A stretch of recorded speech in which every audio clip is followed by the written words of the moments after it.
Hello and welcome to the final week of the Loft's virtual Wordplay. My name is Caitlin Bolin and I am the Individual Giving Director at the Loft. We're so glad you're here. We hope that during the challenges of COVID-19 that this little corner has been a place of respite and creative inspiration for you. As you may know, when we began planning Wordplay, our intention was to have 100 authors and 10,000 visitors celebrating books in downtown East Minneapolis. Well, with a quick and thoughtful pivot, we have loved the opportunity to engage with you at home, bringing you conversations with today's top authors on conversation topics across the spectrum. Because you have shown up for us, we've reached over 40,000 viewers across the country. We are so grateful to provide all of our Wordplay sessions to you free of charge, and that is due in large part thanks to the forward-thinking generosity and leadership of our sponsors, and especially our founding partners, St. Catherine University and Star Tribune. We would not be here without them. And while their support has gotten us this far, we turn to you, our dear virtual audience members, to bring us to the finish line. This week, as Minnesota raises funds as part of hashtag GiveAtHomeMN, and as we celebrate hashtag Giving Tuesday now across the U.S., we ask you to please consider including the Loft in your giving plans. Your gift of any size allows readers and writers to continue to receive support through classes, fellowships, events, challenging conversations, and more, all at the Loft. And your donation will automatically make you one of our fantastic members.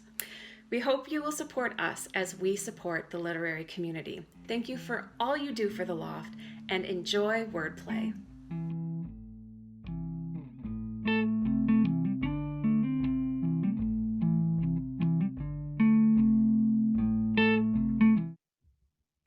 Hello, everyone. Thank you so much for joining us for this last week of the Loft Wordplay's virtual festival.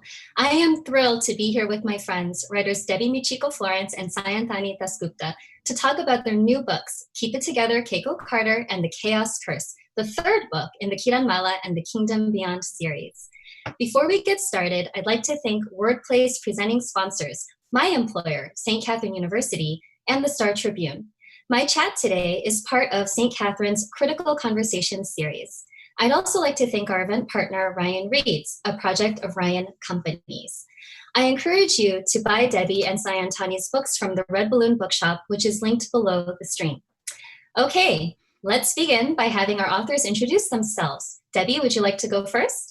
Sure. Hi, my name is Debbi Michiko Florence. I'm the author of Keep It Together, Keiko Carter, which you can purchase from the Red Balloon right there. It's my debut middle grade book, and it releases tomorrow. Hey. Okay, Sayantani. So I'm Sayantani DasGupta. I'm the author of the Kiranmala and the Kingdom Beyond series from Scholastic, the third book of which is The Chaos Curse, which just came out on March 3rd of this year. And again, all of the books in the series are available for purchase through the Red Balloon, through the link. The other books in the series are The Serpent's Secret and Game of Stars, and they are an intergalactic, yes indeed, they are an intergalactic fantasy adventure series based on Bengali folktales and string theory, because why not? Why not? Okay, so we're gonna try to loosen our talking muscles a little bit by playing a quick game. And this is a game that I watched Ellen O, the co-founder of We Need Diverse Books. She facilitated this game at the Asian American Lit Festival last year at the Smithsonian and Library of Congress. So it's basically like a rapid fire. You just have to answer quickly off the top of your head. Okay? No. All right. So, so both of you can just, and I ran this by my students. We had a great time. Okay. So ready? You just have to answer quickly. All right. Okay. Ramen or udon? Ramen. Udon. Oh, interesting. Okay. I would have said ramen. I love udon. It's not that I don't love udon, but I just ramen a little bit more. Okay. I have to be gluten-free, so I only have access to gluten-free. There you go. Awesome. Got it. Okay. Favorite superhero? Wonder Woman. Kiranmala. Well, obviously. Ooh, good obviously. one. Yeah. Okay. Kal Penn or Dev Patel? Ooh, Dev Patel. Okay, Yeah. I'll take Kal Penn. Okay. I saw Kal Penn speak in person when Harold and Kumar came out. I was, I think, in college. Oh, look And at you. it was just, so I have a special memory tied with Kal Penn. So I would go with him too. Okay, dogs or they're cats? close. Oh, Yeah. they're close. Yeah, They're okay. close, but that Charles Yeah. Dickens adaptation with Dev Patel selling. Yeah. Okay, dogs or cats? Dogs. Dogs. Me too. Okay. Coffee or tea or butterbeer? Tea. Coffee. Coffee. Okay. I tried this one on my students and they were like, butterbeer, except it's like too often is not good for you. So Yeah, I could have it once in a while, not every day. I like the idea, but it's actually kind of not good. Okay, mountains or oceans? Oceans. Oceans, me too. Okay, here's another one. Mindy Kaling in A Wrinkle in Time or in Ocean's 8 or in The Office? Ocean's 8. Ocean's 8. Me too, Ocean's 8. Okay. All right, so here are some questions about chocolate, which we know Keiko Carter loves. Okay, white milk or dark? Dark. Milk. Yeah. I'm an equal opportunity chocolate lover. I knew that Debbie was going to say dark. Okay, chocolate, truffles or solids? Truffles. I don't know. Both. Oh, yeah. Why choose? Why are you making me choose? Okay. Do you have a favorite chocolate brand? Bonus points if it's fair trade. Oh, I'm an equal opportunity chocolate eater. I will eat whatever chocolate you put in front of me. I tend to, like, if I go somewhere new, I will look for the chocolate shop and go for it. So we have a local chocolatier called Munson's. So that's my go-to at home here. Okay, great. Yeah, I'm married to somebody who's European, so I'm a little spoiled when it comes to chocolate. But like the easy peasy that you can get in this country as well as there is Rittersport. But I'm really spoiled for good chocolate, I must say. Yeah. Okay, Star Wars or Harry Potter? Star Wars. Oh, may the fourth be with you. But it is may the fourth be with you, indeed. I mean, love them both, but I grew up nostalgic for Star Wars. Yeah. My daughter right now is obsessed with everything Star Wars. It's a lot of fun. We're doing our second marathon of Star Wars movies right now. So, Okay, favorite actor playing Batman? Ooh, you guys, I'm sorry, but I've not seen any of the Batman movies. I know the last one I saw was George Clooney, but since then It's been a while. I haven't seen a lot of Batman since then. Okay. I found that the answer to this question is often generational. So I grew up with Michael Keaton, so that would be my choice. Okay. So Oscar Isaac, with or without a beard? Both. I'm gonna say Why choose? I'm gonna say without. I don't like facial hair a whole bunch. Oh, okay. But Oscar Isaac, man. I know. He's a great actor. Great actor. All right. Well, thank you very much for playing the game. It was nice to get to know both of you a little bit more. And again, I'd like to remind our viewers that at any point during this conversation or after, you can buy Debbi and Sayantani's books from the link below at the red balloon.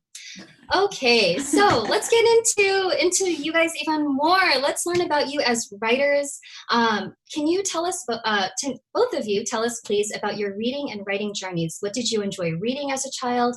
Why did you start writing? What kinds of books do you enjoy reading today? Anything you'd like to share? Sayantani, you want to go first? Sure.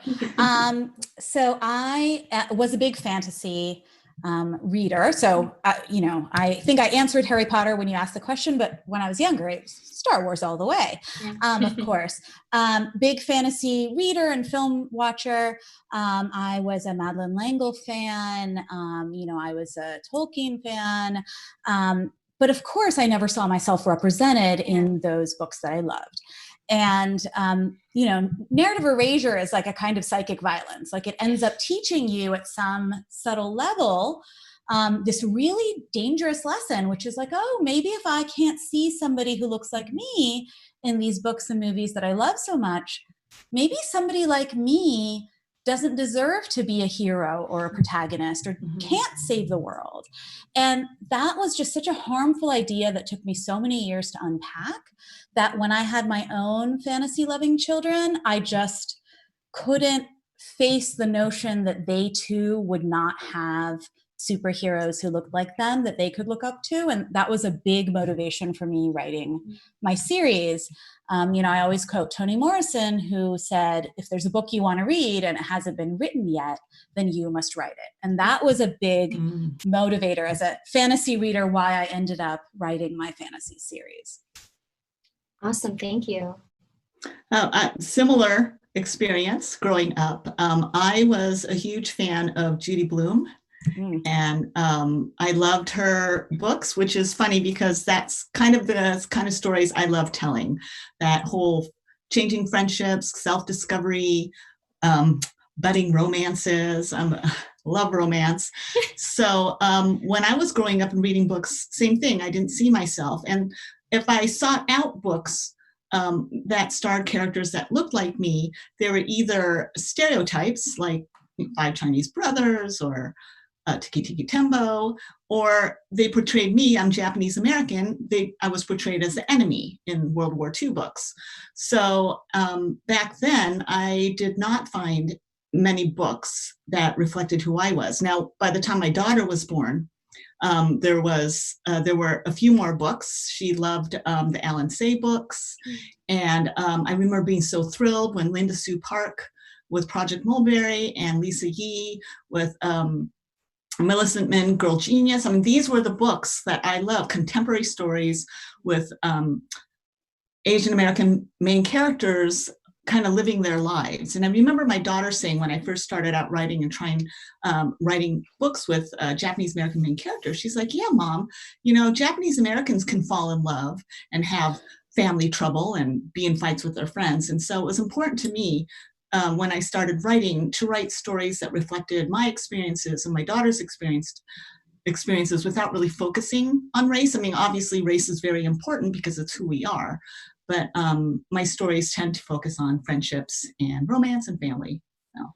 Yeah, and you just named two authors, Linda Sue Park and Lisa Yee, who were featured on Grace Lynn's Kids Ask Authors podcast recently. And it was really fun for my daughter and me to listen to them talk about, I think Linda Sue's question was something about what language did you speak in your home when you were young? So listening to that conversation was really interesting. Can you please both share with us a little bit about your books? Sure. So Keep It Together, Keiko Carter, which comes out tomorrow.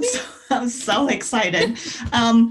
Is a story, surprisingly, about changing friendships and first crushes.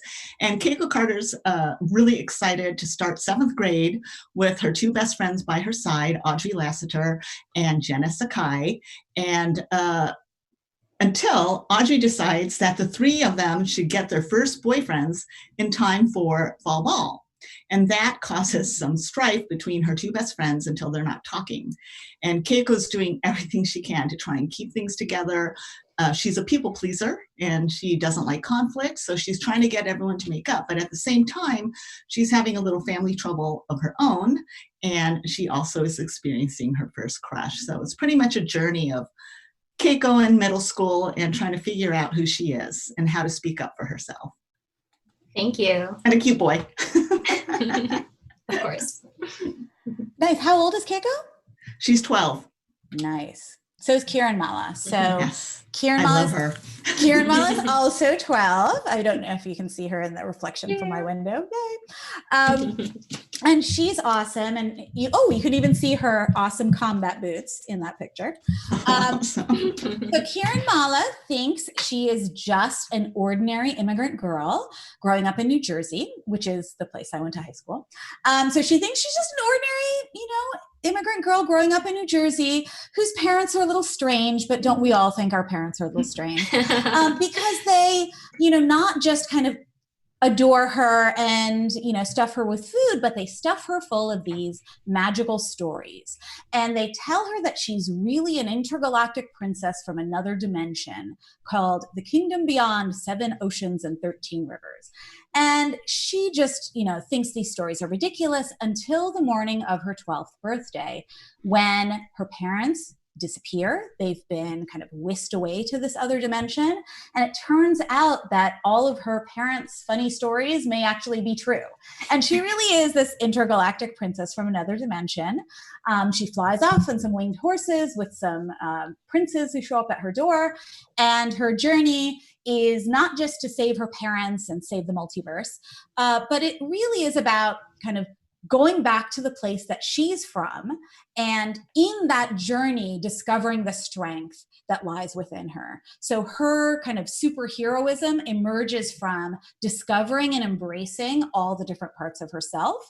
So although the story is kind of fun and funny with lots of jokes and riddles, and it's fast paced, and you can come for the demon snot, but you can stay for the diverse representation. Like underneath all that fun and funny is really a story of kind of immigrant identity or immigrant daughter identity. Cool. And I have to say, and the princes, both the princes, cute boys. Cute boys. Very cute, very cute.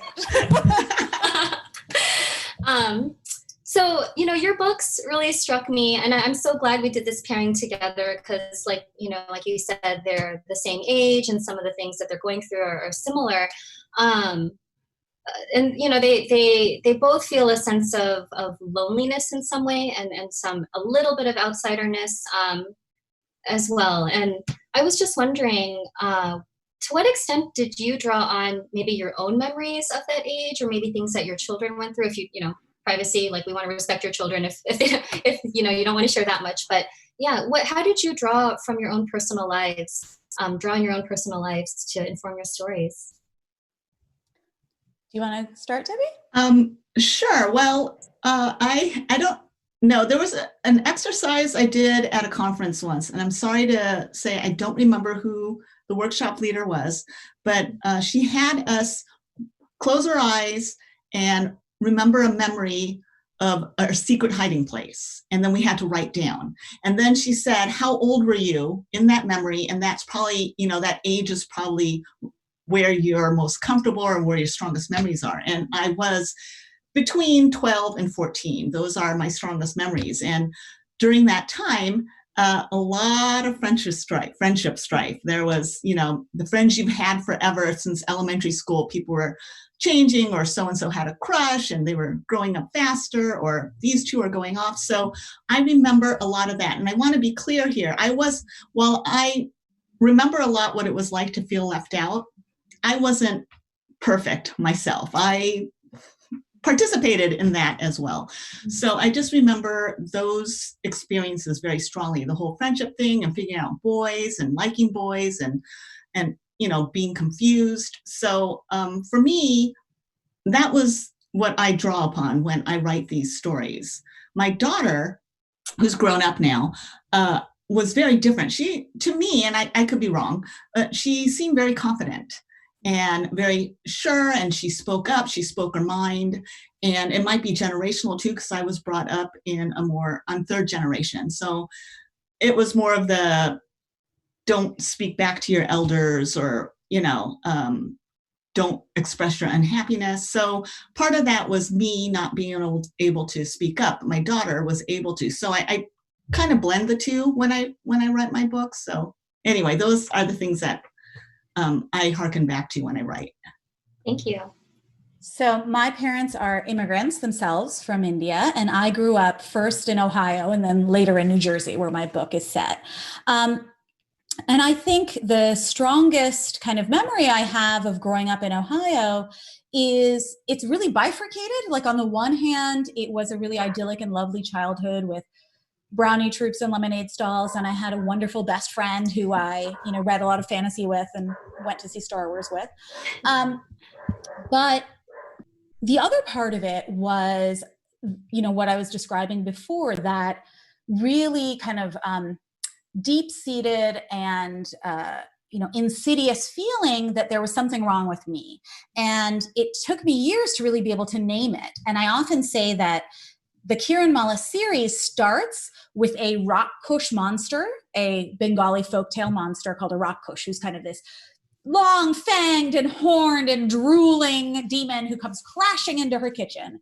And I often say that while Kiranmala's monster is real, like it's an actual Rakkush crashing into her kitchen, what crashed into my kitchen or psyche was racism. And it really took me years to be able to name it and say, oh, wait a minute, there isn't something wrong with me. I don't have to feel bad about myself. I don't have to feel like I should make myself small or wish I was invisible.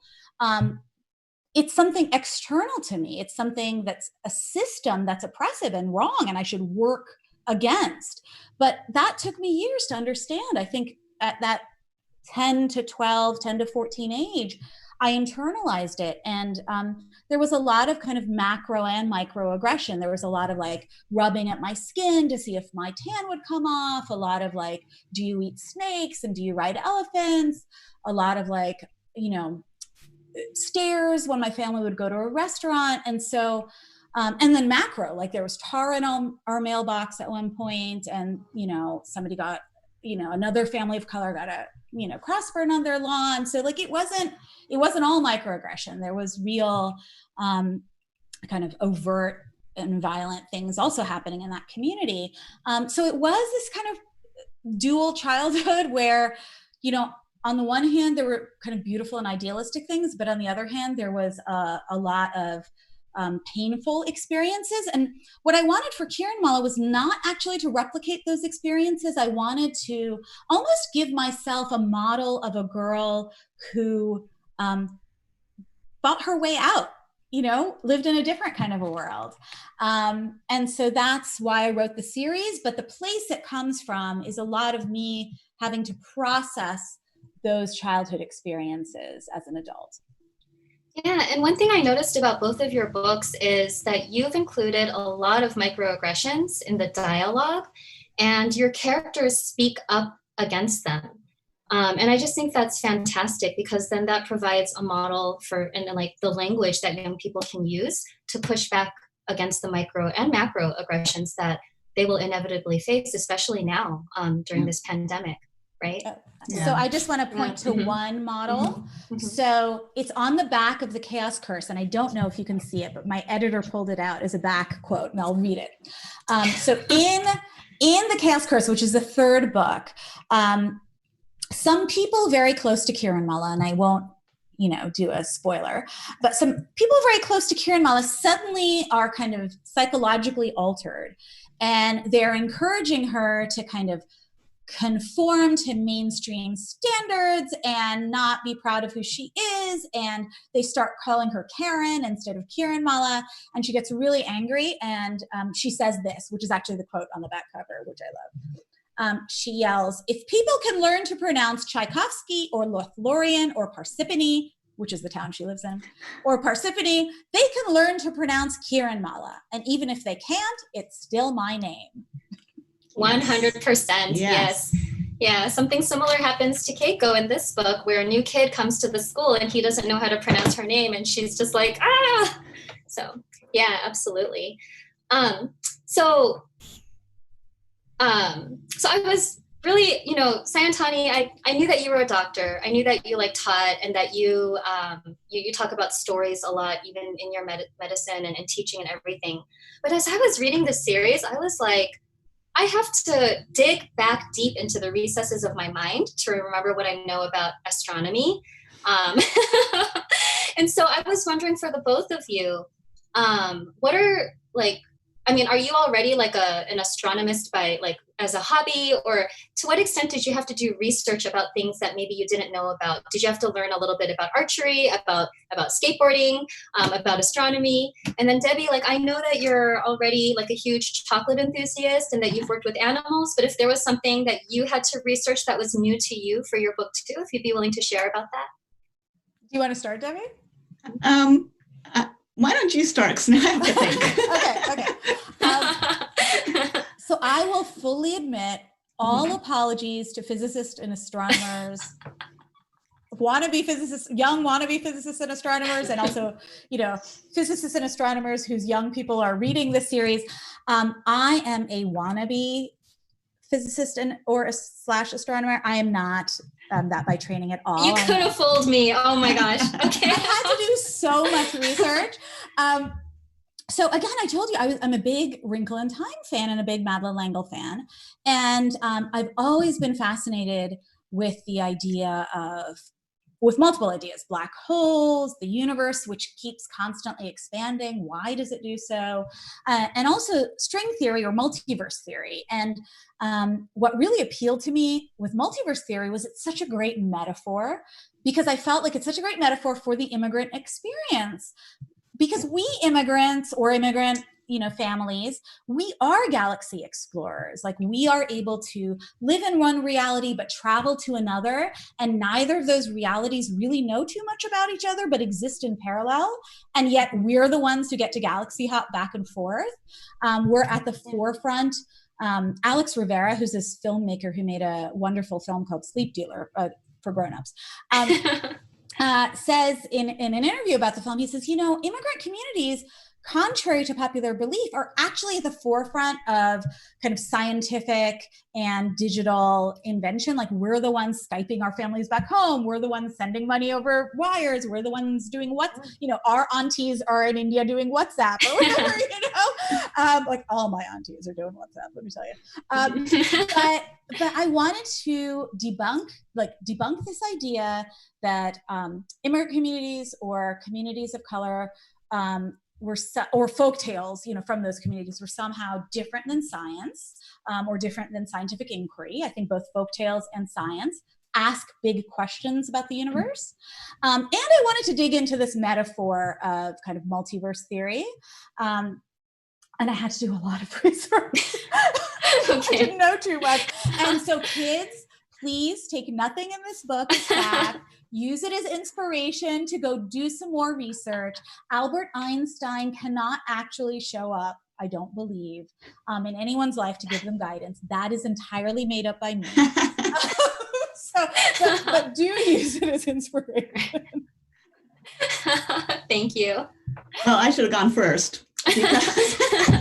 Because now I feel like, I'm a lazy writer. Basically, I was write what you know.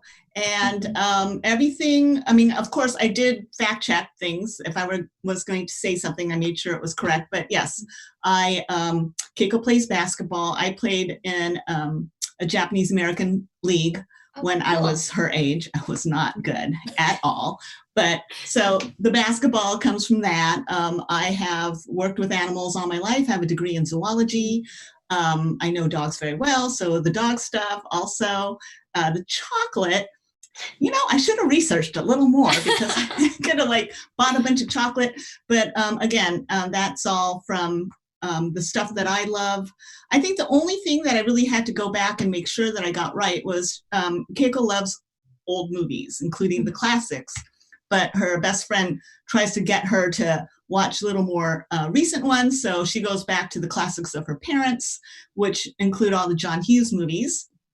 And I did go back to rewatch some of them since I was talking about them and layering them in. So I did rewatch those. Awesome. That was my research. And there's a connection to Sayantani's book because she invokes some of the 1980s movies in the chaos. I was going to say the chaos theory, the chaos curse as well. So I have another question. If you remember in 2011, Kate Hart did this really comprehensive blog post about young adult book covers and how diverse or not diverse they were, and how it was mostly white girls who got to be on the covers of YA novels. And the numbers of girls of color or indigenous girls was just abysmally low. A lot of them were in silhouette or like, just the back of their heads or whatever. And I was just really struck that both of your books have, just the girls are like right there on the cover. And I was wondering if you could talk a little bit about any input you had on the design of the covers of your books. Well, I want to give a huge shout out to Stephanie Yang, who is my book designer, for doing such an amazing job. I am not a very visual person. So even if they were saying, what do you want your cover to look like? I don't think I would have been able to give any kind of input. It's just exactly, it's perfect. Everything that she did about this cover. The input I did give, though, was it was very important to me that the model be either Japanese American or half Japanese American, because that's who Keiko is. And I wanted the cover model to reflect that. And they did find a cover model who perfectly, she looks like Keiko. Everything about her in my head looks like Keiko. So I just, I can't complain. And all the little details that they got on the cover that Stephanie put on the bubble tea, the little Totoro stuff, because Keiko mentions that. And then just the little pictures on the lockers. I never asked Stephanie, but there are flamingos here. So I don't know if that's a shout out to Jasmine Taguchi, but I really love that. So here you go. Absolutely love the cover. And I love that Keiko Carter, half Japanese American, is on front and center. It's a fun cover. It is so fun. Yeah. Oh, I love her position. Yeah, right? Driver locker. Yes, that's so her. Adorable. So a big shout out to Elizabeth Parisi at Scholastic, who's the artistic director, and Vivian Toe, who's the illustrator of the Kiranmala covers and also the spot art. There's, some art that appears within the book itself.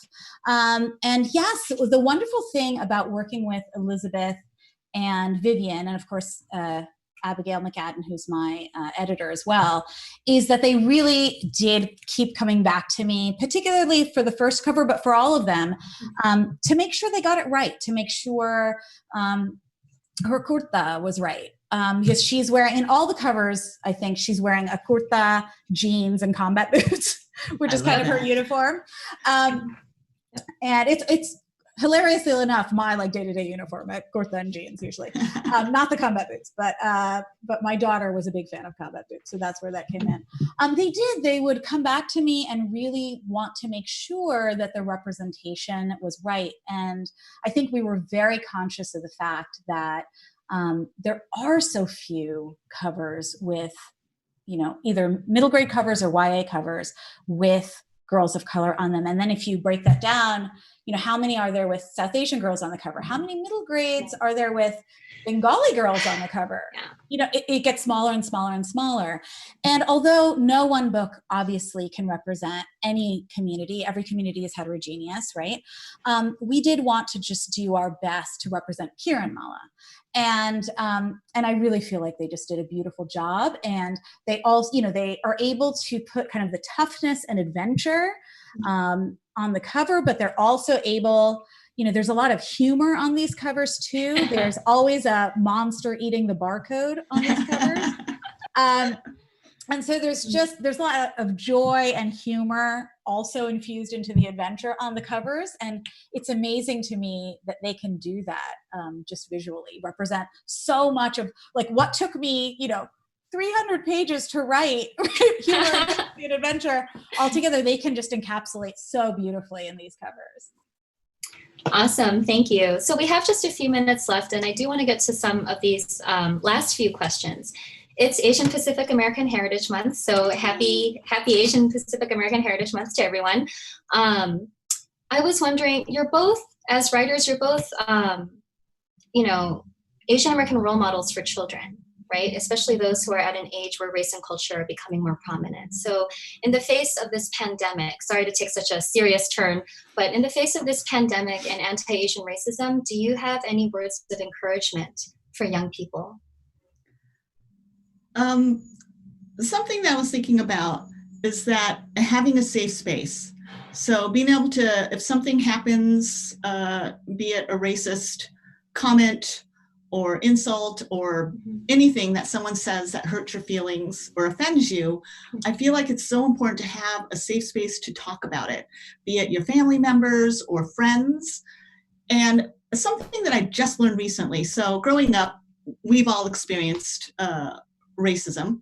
And for me, more often than not, it's microaggressions. And I have always turned to my Asian American friends to share these things because it was kind of like, oh, this thing happened, like, yeah, because they know what it's like. But just in the recent, I'm going to say 2 or 3 years, I started sharing these things with my white friends. And the reaction was so vastly different. It was one of shock. They couldn't believe that someone said something like that or did something like that. And I think it's important for us to share things because I really believe that people can change, but I don't believe first that people can change overnight. People have these ingrained opinions, even if they're wrong. And second, they can't change in a vacuum. So the more we share in a kind way or to express how it's hurt us, I think the more we can hopefully share to have other people understand what it's like and thus, hopefully change people's minds. Yeah, thank you. And hopefully if it feels safe, right? Yes, safe place, definitely right? a safe space. Yeah. And the thing I would say is, to solve the problems of the world, we're going to need all the superheroes of all the backgrounds we can get. And so Kiranmala discovers her kind of strength and superpowers by knowing exactly who she is and embracing all those parts of herself. And that's how I found my strength.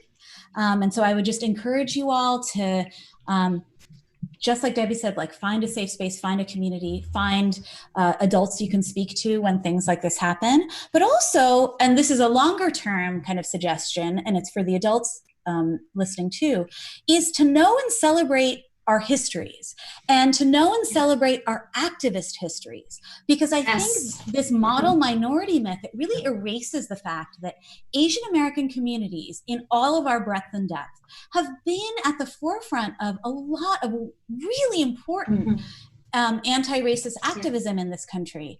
And we have been standing shoulder to shoulder with African American and Indigenous and Latinx and other communities. And I think that, and we continue to do so, and we should continue to do so. But I think that if we don't know our history and we allow that model minority myth to somehow define us and erase our activist histories, then we forget our strength. Like we are at risk of forgetting how strong we are and how much our foreparents have done for us and how much more we can do for kind of young people coming up after us. Yeah. That's perfect, thank you. So if you could each just give one line about what's next for you as a writer. Go ahead. So it's not publicly announced yet, but the fabulous Demon Queen from my series, and I'm doing this because she's both terrible and glamorous and very fabulous, may be demanding, like she's at the doors of Scholastic with her long taloned hands, demanding that she have her own series. I don't know yet whether or not she'll be successful in her demands, but she may be demanding. That's awesome. Awesome. Okay, Debbie, how about you? I just announced on Twitter today, so I can share it here. I'm also with Scholastic. I keep mentioning that, but there will be a follow-up book to Keep It Together, Keiko Carter, coming out next summer, and the title is Just Be Cool, Jenna Sakai. So it's going to be told from Jenna Sakai's point of view, her best friend. That's fantastic. Thank you so much. I love it. Congrats. That's wonderful. Thank you. And there's a great quote in The Chaos Curse on page 331 that I'm going to read before we get to the Q&A. Okay. Love and only love would make the multiverse keep expanding. Love and only love would create more stories. love and only love was the answer to how everything was connected to everything. So thank you for that. That was just so inspiring as I read it. And if you want to know like the connection to the stories and everything, you have to read the book. If you want to know who Jenna is, then you have to read Keiko Carter. You can buy the books at Red Balloon. Now let's turn it over for Q&A. Yeah. Awesome. Hi, thank you guys so much. This has been such a treat to listen to this morning.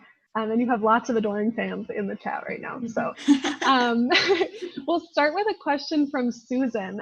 Susan wants to know from both of you if you have any books for adults that especially influence you as writers, and how your reading of those books influences your writing for young people. I'm going to turn it over to Sayantani there. Whenever I can't answer, I'm like, you can go first.